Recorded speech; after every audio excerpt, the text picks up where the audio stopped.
anything going on between these two. What was your reaction when you heard all this? I feel like we've kind of been talking about this and have had dialogue about the tension between these two since the end of the postseason, and a lot of that was understandable given the fact of how they finished the year, and it's very true. They are winners. They want to compete for a championship.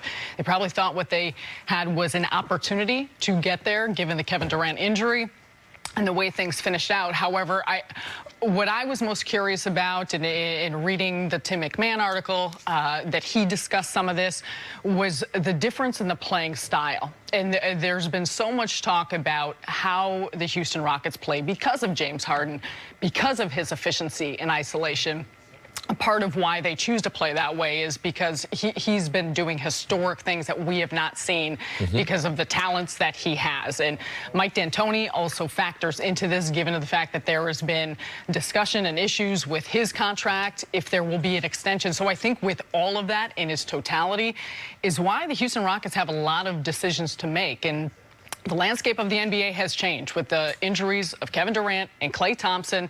You look at this Houston Rockets team and you say they should continue doing what they're doing. Do you just run it back because they have been this close and now they don't have the team that they've come head-to-head with and fallen? However, I think a lot of decisions need to be made going into the season, because I would have a hard time looking at Mike D'Antoni in the last year of his contract, not getting an extension, discussions between the playing style with two of your leaders, that you assume that everything is just going to be smoothed over if you don't hash that out before the season starts. All right, so I can tell you what Daryl Morey believes, and this is not speculation, then I can tell you what I believe. What Daryl Morey believes is they should be the favorites. Now, everything we're saying about the Lakers, we should say about Houston. Favorites in the West? Favorites to win the title. That they should be the favorites to win the title given what's happened with Golden State. Daryl Morey believes the Rockets are in a position very few teams in the NBA are, which is they are going to return their exact same starting five. That they are not trading Chris Paul, they're not trading Clint Capella. Now, do I believe that they would have liked to try to trade Chris Paul? I do believe that. I think Chris Paul is a big part of the problem here. More on that in a moment. Do I believe they would have liked to potentially trade Clint Capella if the Warriors were returning everyone? Absolutely. Because if you're obsessed with getting through the Warriors, Clint Capella has shown at this point he's not super useful against those Golden State Warriors. Similarly, Kevin Love was a really good player against a bunch of teams, not very useful against the Golden State Warriors, which is why even after the Cavs won the title in 16, they were shopping Kevin Love potentially because they knew they were going to have to go through Golden State. So Daryl thinks a lot of this is overblown and thinks that there's regular tension between Chris Paul and James Harden that there would be on any team. Here's what I believe. I believe Chris Paul is a first ballot Hall of Famer, one of the 6 greatest point guards ever, an outstanding player. And he doesn't get along with people. And he is abrasive. And it is his way or no way. And he is, for the first time in his career since after his rookie season, by year 2, Chris Paul was an MVP candidate. By year 3, he almost won it. He's been the best player on every team he's ever been on until right now. And now, not only is he not the best player, but he is a diminished player. And we have heard so many coaches say, what is the hardest thing in sports? Coaching the all-time great who's no longer great. And I think Chris Paul is struggling with that. And I think it is a guy who has always been abrasive to a degree, who doesn't know how to say the same. You can make the same point a bunch of different ways. He makes it the pointing his finger in his face that way.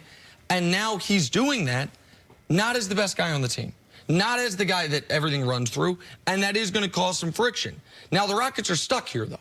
No one is trading for Chris Paul and giving you anything close to equal value. The only way you would get off that contract is including extra picks, and you're not getting a player to replace him. So that's the position they're in. Now, do I think the Rockets, despite all that, could come back and do what they did last season? Sure, they had the best record after the All-Star break, and then you'll see in the playoffs.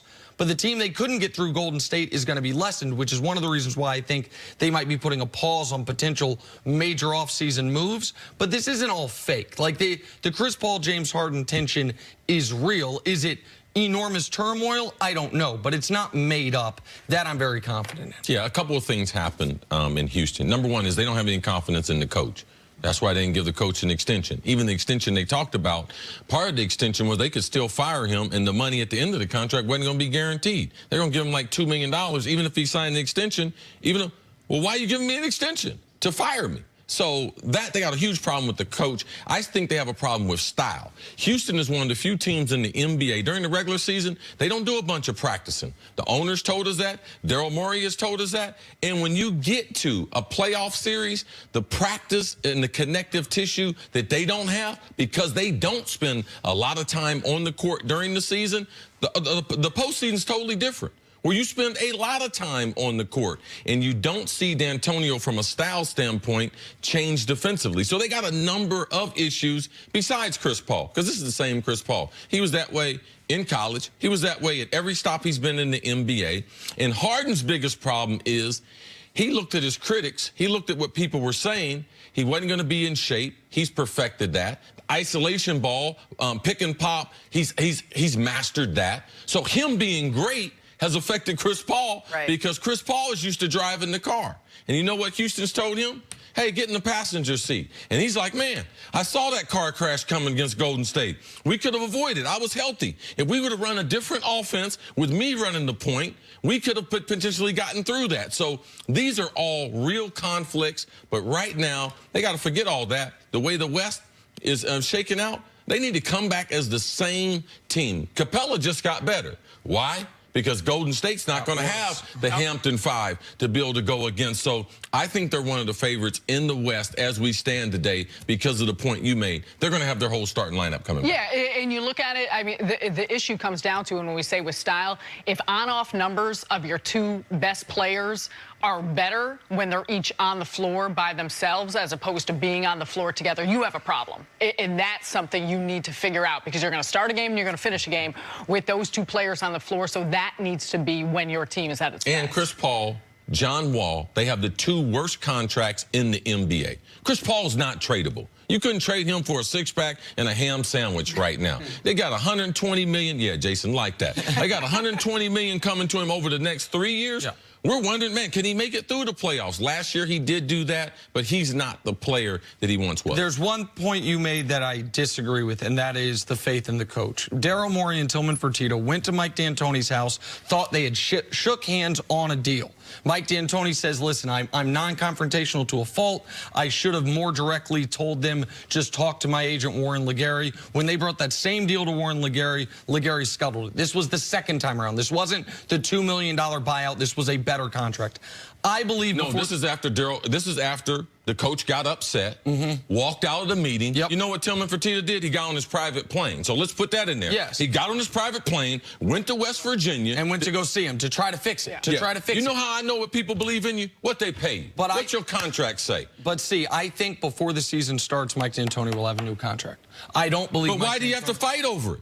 Well, okay, well that's a separate issue. But because it undermines his authority with the player. Chris Paul's I'm stuck with for 3 years. So now as a coach, I come to a coach. This is my last year. I can't tell Chris Paul the truth. This is the way it's got to be. Yeah, you can't do that. One of the reasons why they. And on top of the back, $5 million a year for a coach of Mike D'Antoni's resume and caliber. I mean that's what a lot. The offer that he didn't like was $5 million a year, and you get $1 million for every playoff round you advance. So it's $6 million if you pass the first round, $7 million if you pass the second round. Listen, I'm not negotiating the contract. I'm simply telling you I think they will get a contract done with Mike D'Antoni.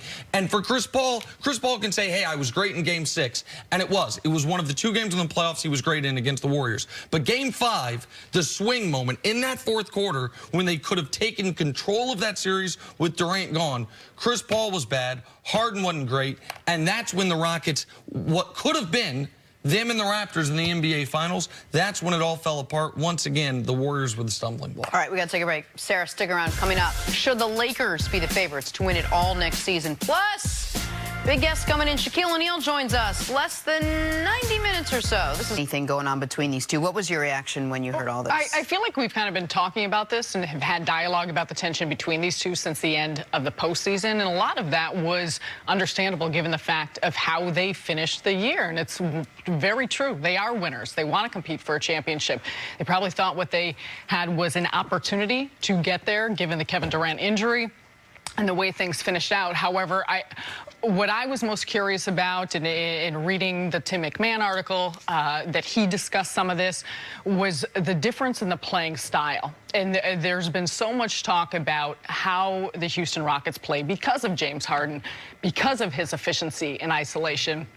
a part of why they choose to play that way is because he's been doing historic things that we have not seen because of the talents that he has. And Mike D'Antoni also factors into this, given the fact that there has been discussion and issues with his contract. If there